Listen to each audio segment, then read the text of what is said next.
በእርግጠኝነት አብዛኞቻችን ፌስታልን በየዕለት ተዕለት ውሏችን ላይ እንጠቀማለን። ይህን ደግሞ ምን ያህል ጉዳት እንደሚያስከትል ብዙዎቻችን አልተረዳንም ወይም ደግሞ ችላ ብለናል። ከዚህ ጋር በተያያዘ በኢትዮጵያ በቅርቡ የጸደቀው አዲሱ የፕላስቲክ አዋጅ ዋነኛ ዓላማው የአካባቢ ብክለትን ለመቀነስ የአንድ ጊዜ ጥቅም ላይ የሚውሉ የፕላስቲክ ከረጢቶች ወይም እኛ በተለምዶ ፌስታል የምንለው ማገድ ነው። ታዲያ ይህን ምክንያት በማድረግ በከተማችን በሚገኘው ሴንቸሪ ሞል በተዘጋጀውና ፌስታልን ተኪ የሆኑ የተለያዩ ምርቶችን በማቅረብ የተለያዩ ዲዛይነሮች ተገኝተዋል። እኛም ፌስታልን ለመተካት የተዘጋጁት ምርቶች የትኞቹ ናቸው የሚለውንና ኖ ሞር ፌስታል በተሰኘው በዚህ ንቅናቄ ላይ የተገኙ ሰዎችን ሐሳቦች ወደ እናንተ እናደርሳለን። አብራችሁን ሁኑ።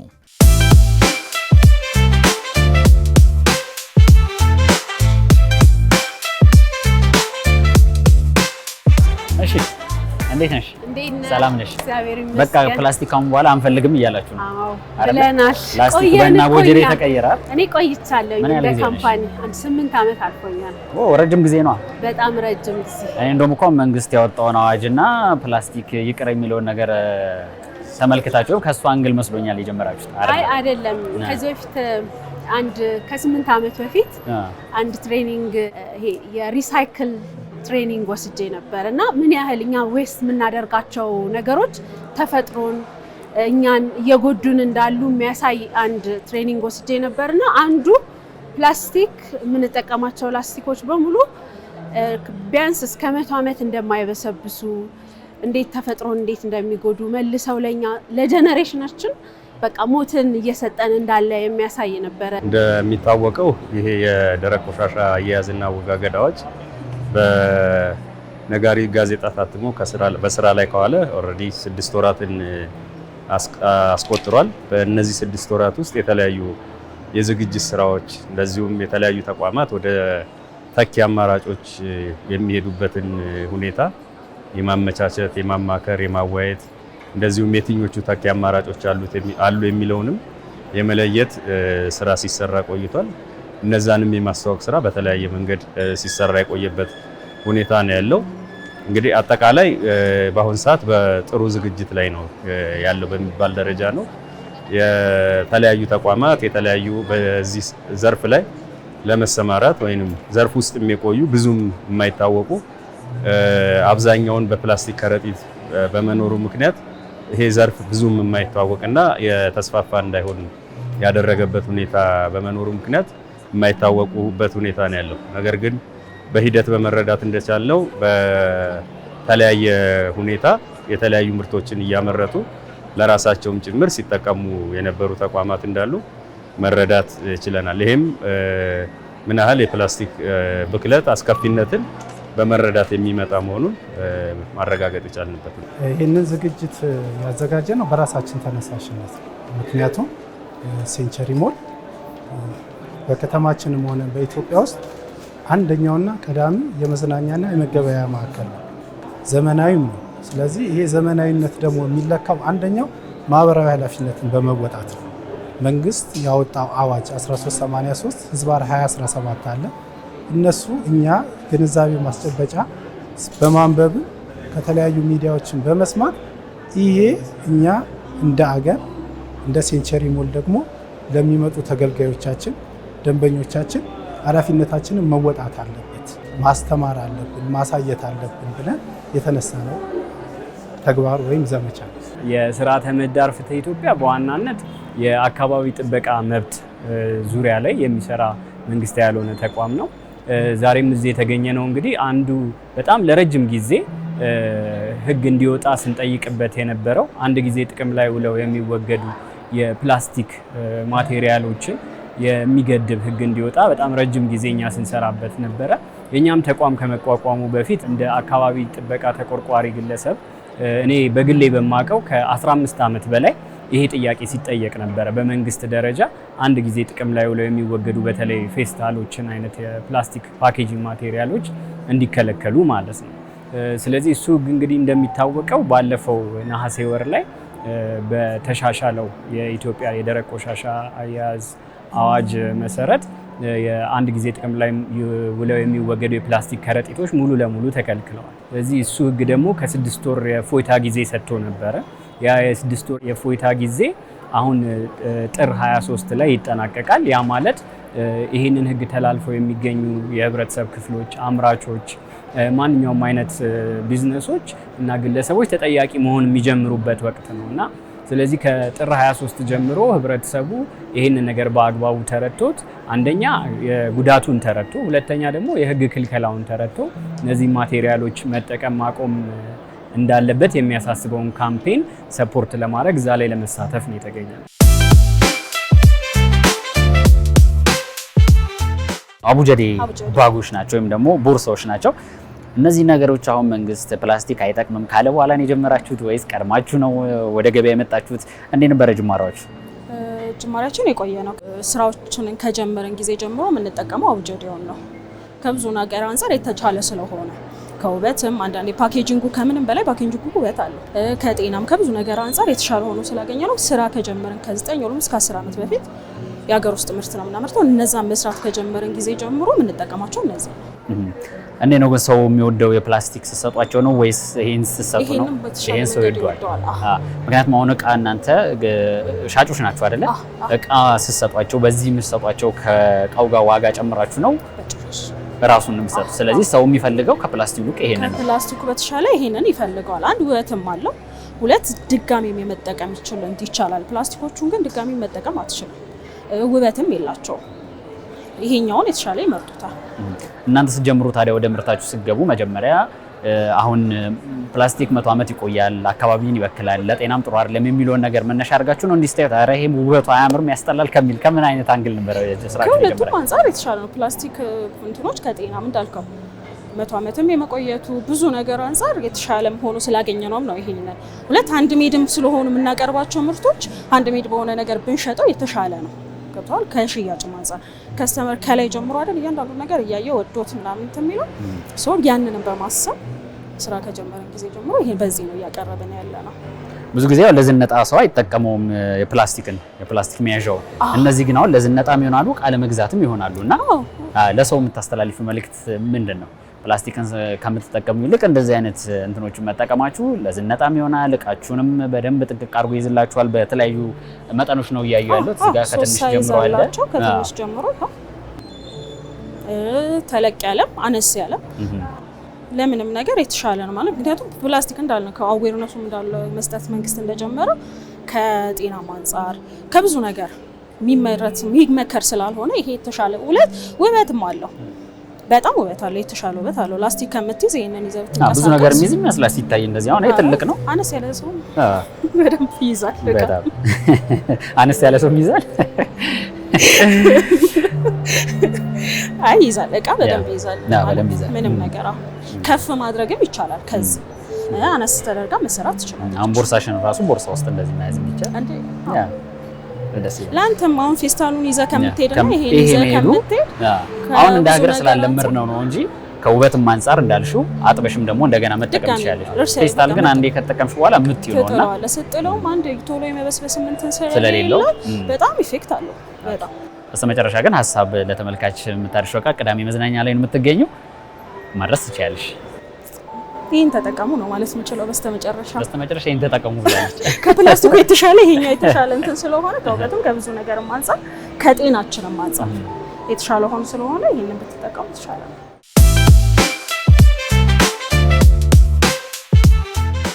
ፌስታል ከገበያ ሲወጣና ክልከላ ሲከናወን ተተኪ አማራጮች የሆኑ ምርቶች እንዴት ማግኘት ይቻላል?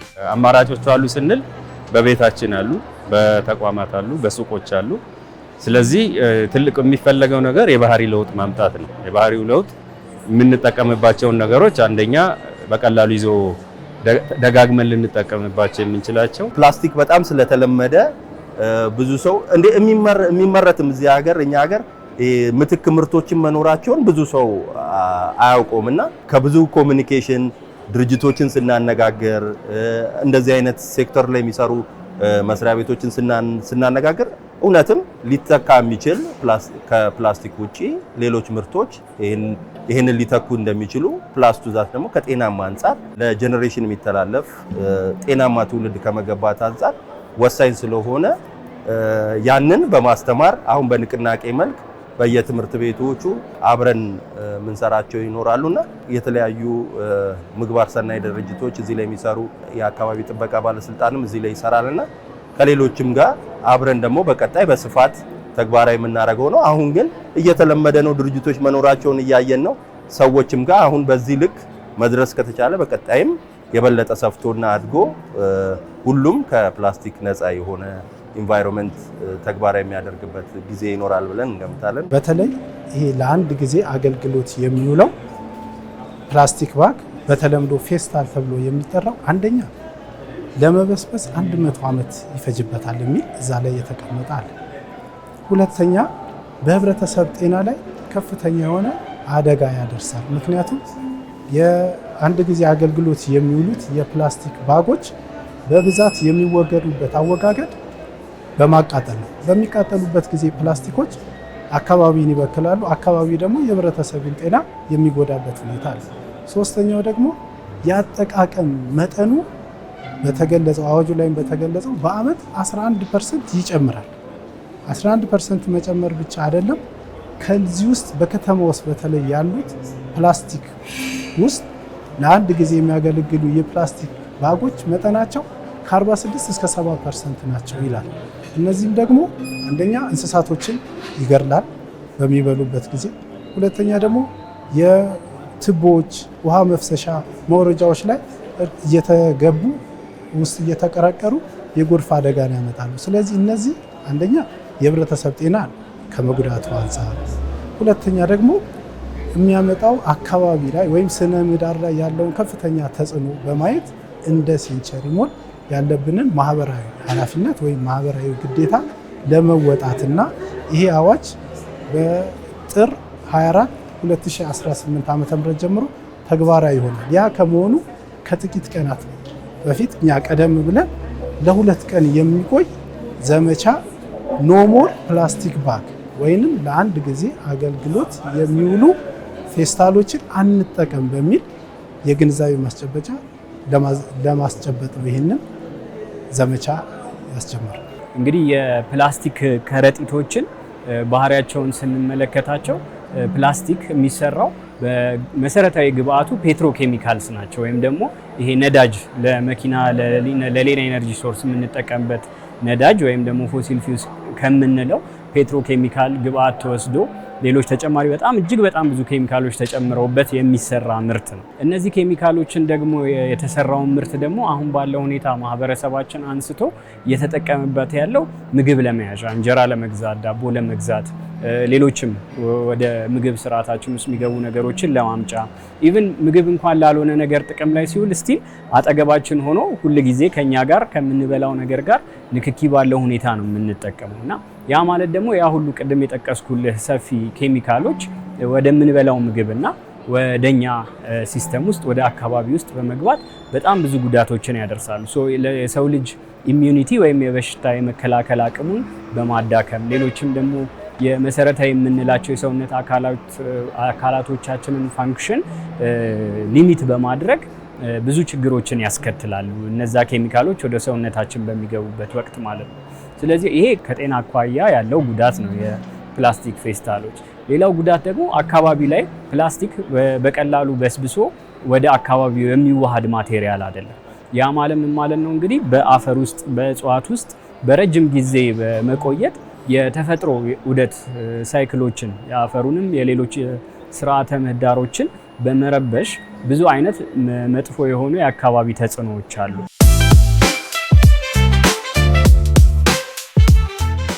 በዕለት ተዕለት እንቅስቃሴያችን የምንጠቀመውና አደገኛ የሆነውን የፌስታል ምርት ዲዛይነሮችና ፌስታልን የሚተኩትን የሚሰሩት ባለሙያዎች ጉዳቱን ተረድተው በምን ለመቀየር እየሰሩ ነው? ፕላስቲክ ማለት ምን ያህል ገዳይ እንደሆነ ነው በዛ ትሬኒንግ ያወቅኩትና እንደ ሀገር እየተጠቀምንበት ያለነው ሁኔታና የምንሰማው ነገር በቃ ከባድ ነው።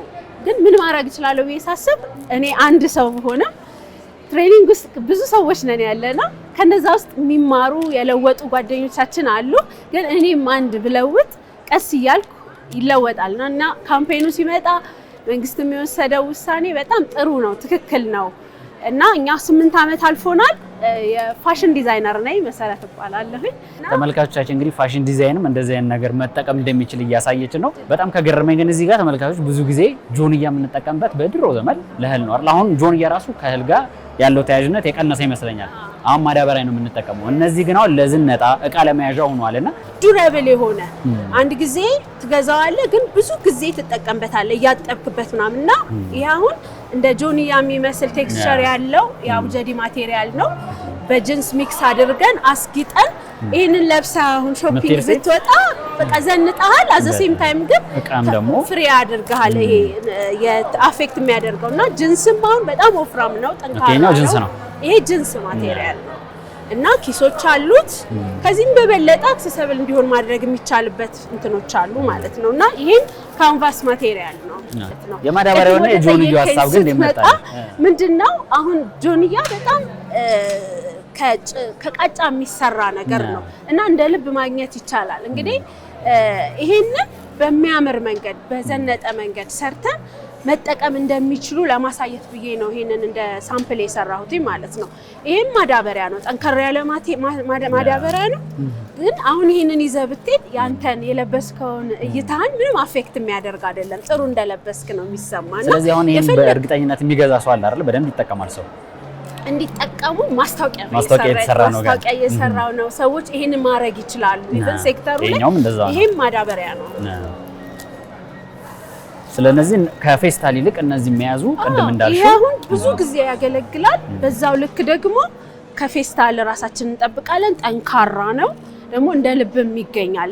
በሪሳይክል የሚመረቱም ስለሆኑ እነዚህ ማለት ነውና በጣም በቃ ይሄንን በማድረጋችን ውስጥ ሀገራችንን እንጠብቃለን፣ ተፈጥሯችንን እንጠብቃለን። ለትውልድ ጥሩ አየር እጽዋቶቻችን የምንተክላቸው ችግኞች ሁሉ ጤነኛ የሚሆኑበትን ነገር እናስረክባለን እና ሁሉም ኮንሸስ ከሆነ በጣም ብዙ ነገር ማድረግ እንችላለን።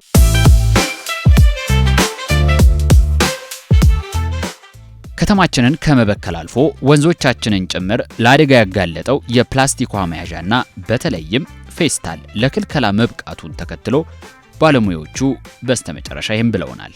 በፊት ላይ እንደሚታወቀው አንደኛ የቆሻሻ አያያዙ፣ አሰባሰቡ፣ አጓጓዙ ብክለትን በሚያስከትል ሁኔታ የነበረበት ሁኔታ ነው ያለው።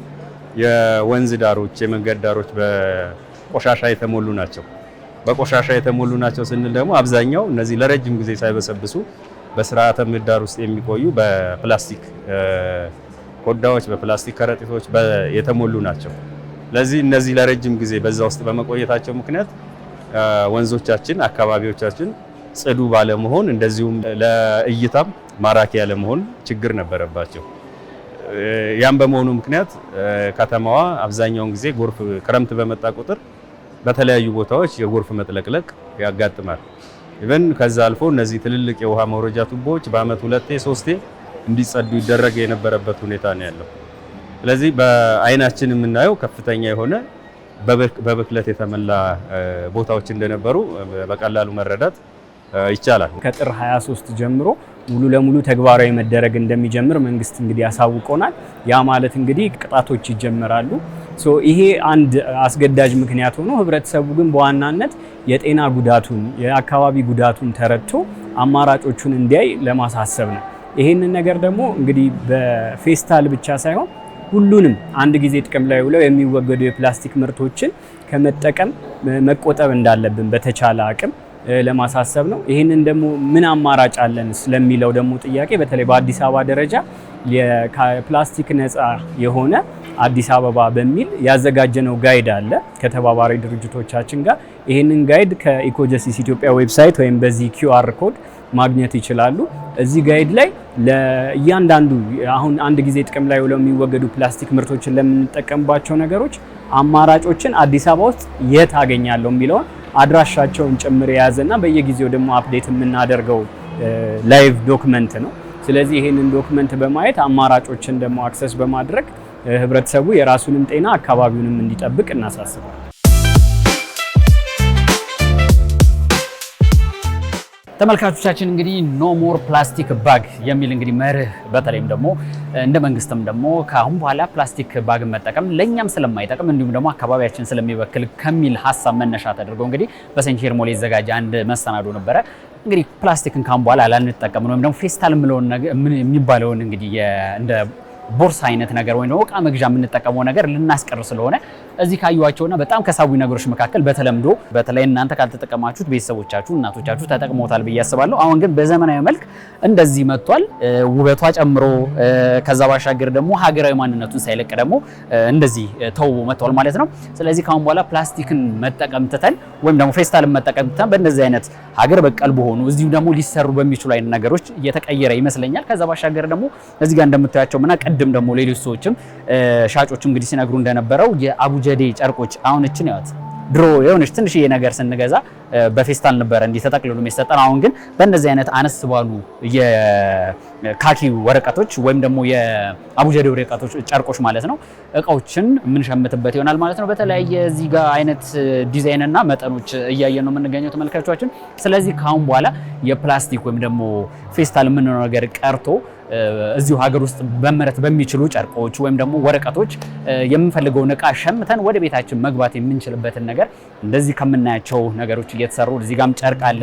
አሁን የሆነ ቦታ እቃ ይዘን መሄድ ብንፈልግ ፕላስቲክ ትልቅ ነገር መያዝ አይጠበቅብንም። ከጨርቅ የተሰሩ እንደውም ደግሞ እንደዚህ ከወረቀት የተሰሩ ባጎችን ይዘን መሄድ እንደምንችል እንግዲህ ዛሬ በተገኘንበት የሴንቸር ሞል ኖ ፕላስቲክ ባግ በሚለው እንግዲህ መርህ ላይ ያዘጋጀነው መሰናዶ ይሄን ይመስል ነበረ። እየተከታተላችሁ የምትገኙት ቅዳሜ መዝናኛ በኢቲቪ መዝናኛ ነው። ከኛ ጋር አብራችሁ እንድትሆኑ ጋበዝኩኝ። ሰላም።